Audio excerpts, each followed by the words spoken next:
নমস্কার, আমি মৌসুমি। আমি আজকে যে তথ্যটা নিয়ে আলোচনা করব সেটা হচ্ছে ঘুম।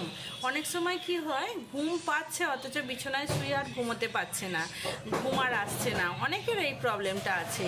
তো মন হয় যে আমি শুলাম আর খুব ভালোভাবে ঘুমোচ্ছি, মানে সাউন্ড স্লিপ, একদম অঘোরে যেটা ঘুম। তো সবাই চায়, কিন্তু হয় না। আজকে ব্যস্ততার জীবনের জন্য, চিন্তার জন্য তো এইসব প্রবলেমগুলো হতে থাকে। তাহলে কিছু একটা হাতের পয়েন্ট আছে যেটা মাসাজ করে যদি আমরা রাত্রিরে শুয়ে থাকি, তাহলে দেখবেন যে খুব সুন্দরভাবে আমাদের ঘুমটা হচ্ছে। সাউন্ড স্লিপ যেটা আমাদের শরীরে 4 ঘন্টা দরকার, একদম মানে অঘোরে যেটা ঘুম বলে, সেটা যদি হয় আমাদের শরীর কিন্তু অনেক রিপেয়ার করে, সুস্থ থাকে। তাহলে কিভাবে করা যেতে পারে দেখে নিন। আমাদের হাতের সেকেন্ড আঙুলটার এই দুটো আঙুলের মাঝখানে এই জায়গাটা কেমনি করে আমরা এই ওপর দিকে মাসাজটা করব। ওপর দিকে, নিচে থেকে ওপরের দিকে মাসাজটা করব।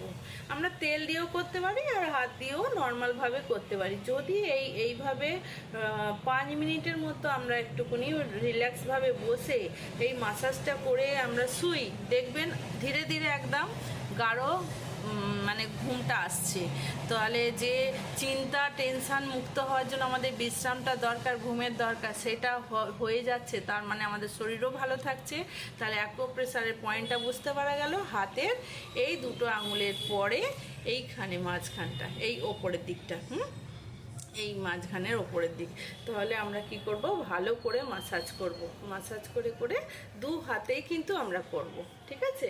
তাহলে দেখতে পাচ্ছেন আপনারা, আশা করি। তো এই মাসাজ করে আমরা যখন শোবো, তাহলে দেখবেন অঘোরে ঘুমটা আসছে। আর ঘুম ভালো হলে শরীর একদম ভালো থাকে। এটাই আমার জানকারি ছিল। ভিডিও ভালো লাগলে লাইক করবেন, কমেন্ট করবেন। এখনকার মতো বিশ্রাম নিচ্ছি। নমস্কার।